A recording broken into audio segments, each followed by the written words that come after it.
फिर उसके बाद आता है रिजर्व कैपिटल के बाद आता है कैपिटल रिजर्व। जो अभी आपको अमाउंट दिखा रखी थी वो बैलेंस शीट में इस तरह से शो हो रहे। Authorised capital, issued, subscribed, called up, paid up, calls in area, जैसे लास्ट में बताया था ना कि 30 शेयर्स इसने दिए नहीं हैं तो 3000 रुपये इस तरह से उसे डिडक्ट करके आप अपनी पेड अप कैपिटल कैलकुलेट कर लोगे। फिर इसके बाद आता है आपका कैपिटल रिजर्व। कैपिटल रिजर्व क्योंकि कैपिटल का पार्ट है ये, जो कि कैपिटल प्रॉफिट में से ही बनाए जाते हैं, तो दोज काइंड ऑफ रिजर्व जो आपकी कैपिटल प्रॉफिट में से ही आप उसको जनरेट करोगे, उसी में से बनाओगे। पूंजीगत लाभ ऐसे लाभों को कहते हैं जो कंपनी द्वारा अपनी सामान्य व्यवसायिक क्रियाओं से अर्जित नहीं किए जाते, यानी कि जो नॉर्मल आपकी डे टू डे एक्टिविटी है उससे आपका जो प्रॉफिट हुआ है उससे आपने ये रिजर्व नहीं बनाया, बल्कि किसी कैपिटल प्रॉफिट में से आपने ये रिजर्व बनाया है। पूंजीगत संचय को कंपनी अपने अंशधारियों में लाभांश वितरण के लिए भी यूज़ नहीं कर सकती, यानी कि डिविडेंड डिक्लेयर करने के लिए आप कैपिटल रिजर्व का यूज़ नहीं कर सकते। कुछ एग्जाम्पल दे रखे हैं कैपिटल रिजर्व के एग्जाम्पल, जैसे कि आपके फिक्स्ड एसेट्स को बेचने पर जो लाभ हुआ है,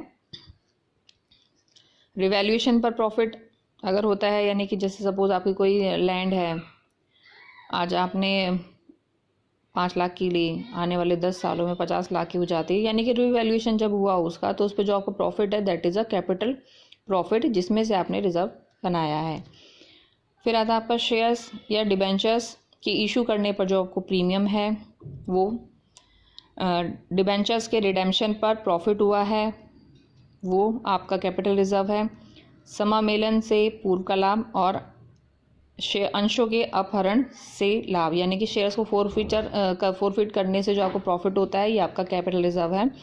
कैपिटल रिजर्व को के जो बैलेंस है, कैपिटल रिजर्व का जो बैलेंस है, बैलेंस शीट में आप रिजर्व एंड सरप्लस शीर्षक में ही लिखोगे, रिजर्व एंड सरप्लस हेड में लिखा जाएगा। फिर उसके बाद डिफरेंस आ जाता है reserve capital and capital reserve में।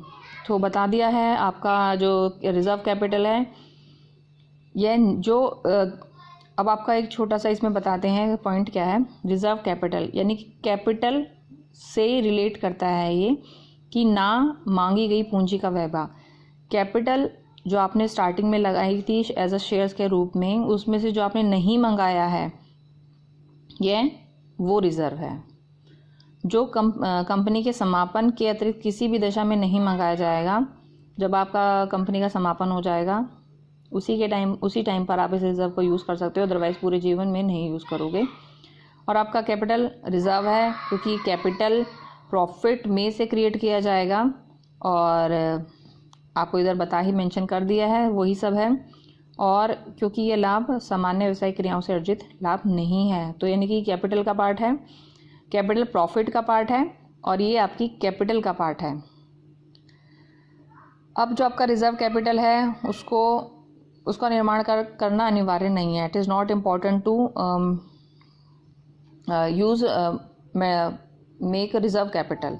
ज़रूरी नहीं है, क्यों? क्योंकि ज़रूरी नहीं है कि आप पूंजी का कोई भाग छोड़ दो। हो सकता है कि जितनी आपकी ऑथराइज्ड है या आपकी जितनी आपकी इशूड कैपिटल वो सारी की सारी अपने काम में आ चुकी हो आपकी, तो ये उसी केस में बनेगा जब ना मांगी गई, यानी कि यह ना मांगी गई पूंजी कुछ पार्ट अभी भी आपके पास पड़ा हुआ है। और कैपिटल रिजर्व तो आपको ज़रूरी है बनाना, मैंडेटरी है।